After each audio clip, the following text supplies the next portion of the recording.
Միացյալ Էմիրատները հանձնառավ, որ վերջ մոտակա 10 ամյակում 1.4 տրիլիոնի, եթե չեմ սխալվում, ներդրում կանի ԱՄՆ-ում։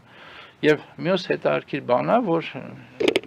քանի որ Միացյալ Էմիրատները շատ զարգացած արհեստական բանականության մասով համարվում է աշխարհում երրորդը, ԱՄՆ-ից եւ Չինաստանից հետո,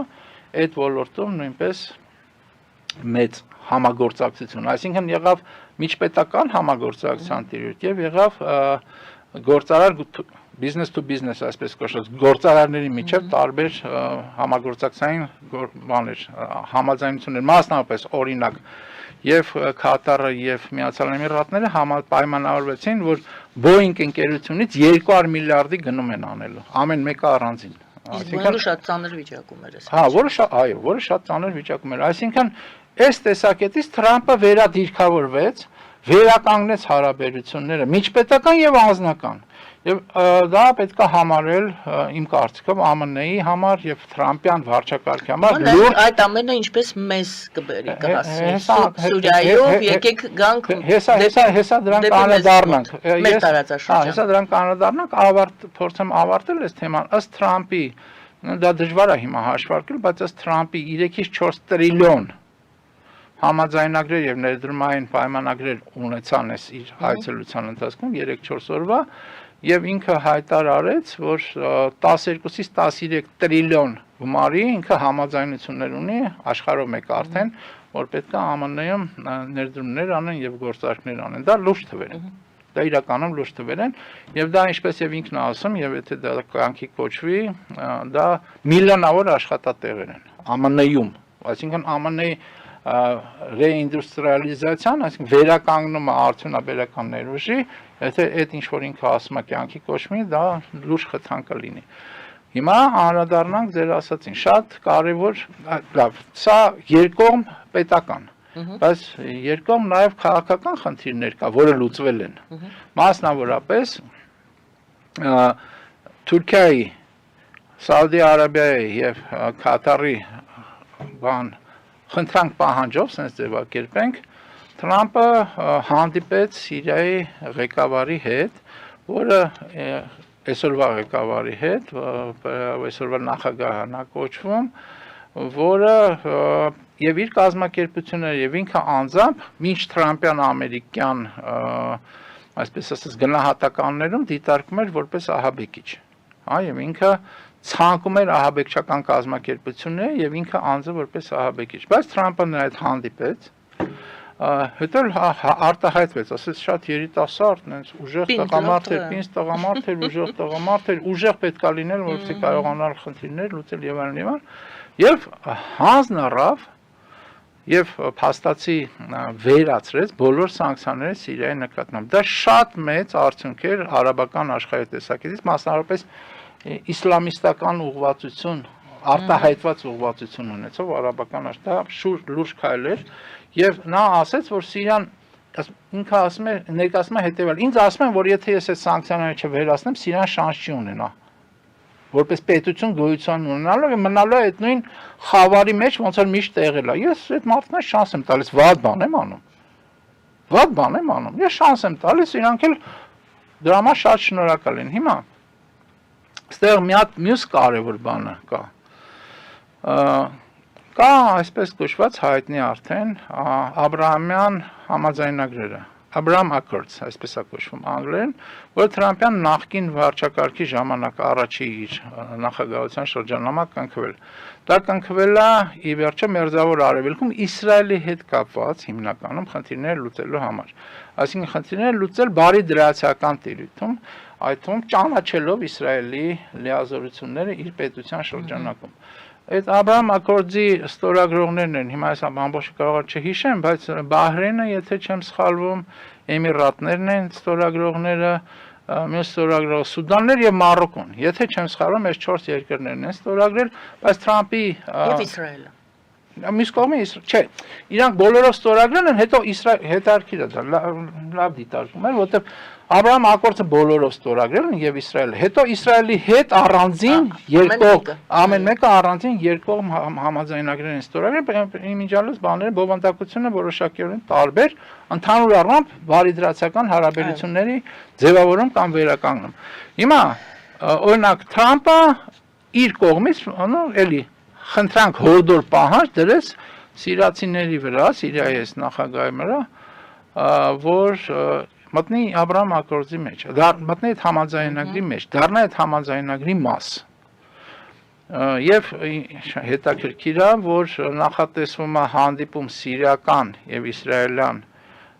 կողմերի միջև, գուշակեք որտեղ։ Թուրքիայում։ Չէ։ Բավական խոսակցություն կար, որ արդեն հանդիպումները Ադրբեջանում։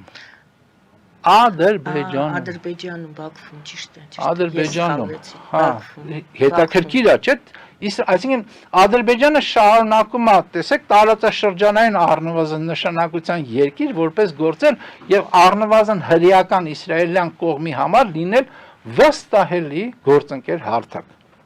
Այդ թվում նաեւ, այսպես ասած, արաբական իսլամական տիրույթում։ Այնպես որ հիմա անդրադառնալով այդ բանին, Աբրահամյան, այսպես ասած բանին, ինչա կոչվում Աբրահամյան, այդ էլ ասեմ, որտեղ դա էլ է հետաքրքիր, մարդիկ այդ Աբրահամն ով է։ Աբրահամը այն հին կտականից եկած Աբրահամն է եւ կա այն մոտեցումը, որ հիմնական 3 կրոնները, դա քրիստոնեությունն է, դա իսլամն է եւ դա հուդայականությունն է, ծագել են Աբրահամից։ Այսինքն եթե մի տեղից են ծագել 3 հիմնական կրոնները եւ դրանց կրողները, հա, այդ կրոններին դավանողները, ապա ինչի նրանք չեն կարող իրար մեջ ունենալ բարի դրացական հարաբերություններ։ Եվ հիմա Վիտկոֆը, որը բանի Թրամփի բանագնացն է Մերձավոր Արևելքում, Վիտկոֆը իր վերջի հարցազրույցներից մեկում շատ հետաքրքիր միտք է արտահայտում։ Ասում է, այն երկրները, որոնք խաղաղության տիրույթում են փորձում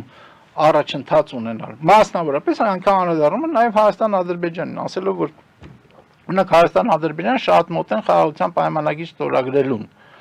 Եվ այդ խաղաղության պայմանագիր ստորագրելու պարագայում, որին մենք կողմ ենք, իրանք կարծում եմ կարող են միանալ այդ Աբրահամի համաձայնագրերին։ Այսինքն այդ իսրայելյան, ոչ միայն իսրայելյան տիրույթը, այլ տարածաշրջանային եւ ավելի մեծ տիրույթ են ուզում այդ Աբրահամյան համաձայնագրով Թրամփյան վարչակարգը ձևավորել եւ իր ազդեցությունը դրա միջոցով հաստատել։ Հիմա այստեղ նորից հարց է առաջանում։ Գանք հետ Հայաստան եւ գանք հետ հայ-ռուսական, այսպես ասած, տիրույթ։ Եթե ամերիկյան ազդեցությունը այդ կարգի համաձայնագրերով Հայաստանում հաստատվի, ապա ռուսական ազդեցությունը նվազելու է, բայց ավելանալու է թուրք-ադրբեջանականը։ Նույն բանաձևի ներքո։ Այնպես որ հայկականության համար, հայ պետականության համար շատ կարևոր է կարողանալ դուրս գալ թուրք-ադրբեջանական եւ ռուսական այդ ծուղակից դարերի եւ ելնել միայն եւ առաջին հերթին իշայից, ինչ եմ ասում նաև առաջին հերթին, որտեղ նաև համադրելով այլ երկրների բարեկամ եւ ոչ բարեկամ շահերը իր ազգային եւ պետական շահի հետ միասին։ Սա է խնդիրը, որ պետք է հայ պետականությունը կամ հայկական վարչակարգերը լուծեն, բայց ոչ թե ելնեն միայն այնց, որ իրենց հարատևության խնդիրը հաստատեն։ Մենք հիմա այս տեսակ ինչեր ենք խոսում, չէ՞։ Մեծ բաներից ենք խոսում, մեծ զարգացումներից ենք խոսում, աշխարհ-քաղաքական թեմաներից ենք խոսում, տարածաշրջանային թեմաներից ենք խոսում, որ աշխարհ-քաղաքական այդ թվում ազդեցություն ունի։ Մենք կտրուկ, ասենց, մի անգամից հետ գանք Հայաստան։ Մեր ազգային ժողովում դնում են իրար ամենավերջին սրբությունները հայհոյում են։ Սա է մեր օրակարգը։ Կռիվ են տալիս նախընտրական, թե ոնց կդիրքավորվի, լավ դուք կրես ես երկրորդ թելնեմ, գոնե երրորդ թելնեմ։ Սա է մեր օրակարգը։ Այն ինչի մեր մասին ենք հիմա խոսեցինք, ասել մեր հետ որևէ կապ չունենա։ Մեր օրակարգն է, որ Փաշինյանը գնում է շատ կրավորական տեսքով են Էրդողանը մատով կանչում է, սա գնում է, մոտա գնում, ասում է, հա ոնց է, լավ էր Ալիևի հետ, հա, կոֆեն խմեցիր, լավ էր։ Էս է մեր վիճակը։ Էսա մեր դիրքավորումը, դիրքավորվում են նախընտրական թեմաների մեջ, որ այ տեսեք այսինչ ուժեղ տղա էր, այն մեկը այն մյուսն է, չէ, այն մյուսը, տես այն մեկը մի հայհոյանք ավելի տվեց, ուրեմն ինքը ավելի լավ տղա է։ Այս չափանիշներով քննարկումներ են ունենում, ճակերտներում քննարկումները, բախումներ են ունենում խորը գաղափարական, սա ամբողջը ճակերտներում։ Իսկ Փաշինյանի մասը որ արկա չէ, բոլորս տեսել ենք։ Էրդողանը ցույց կարամ տամ, սենց այս լավ էր, ինքն ասեց, ասես գլխով ասեց դե լավ ենք, ավելի վատ ենք, քան դիտորդը, մենք կատարող ենք։ Այսինքն մենք էսի նկատի ունեմ, այսօրվա Հայաստանը կառավարող վարչակարգը եւ իշխանական համակարգը, չէ, մենք կատարող ենք, մենք այդ մեզ ասում են, մենք կատարում ենք եւ ինչ որ դուք ասեցիք, ինքնաբերակ ինքնստինքյան Հայաստանի համար դրական ելքերի հավանականությունը շատ փոքր է, որտեղ կան շահառուներ, որոնք Հայաստանի համար բացասական ելքերի իրական շահառուներ են եւ հետամուտ են լինում եւ որևէ կերպ հետ չեն կանգնում այդ նպատակներից, հա։ Եվ այդ տեսակետից այո Հայաստանը իր հետ կապված լուծումներին չի մասնակցում փաստորեն, այլ ունի կատարողի կարգավիճակ, որոշում են, ասում են, անում են։ Այս պայմանով, որ անողը կմնա իշխանության։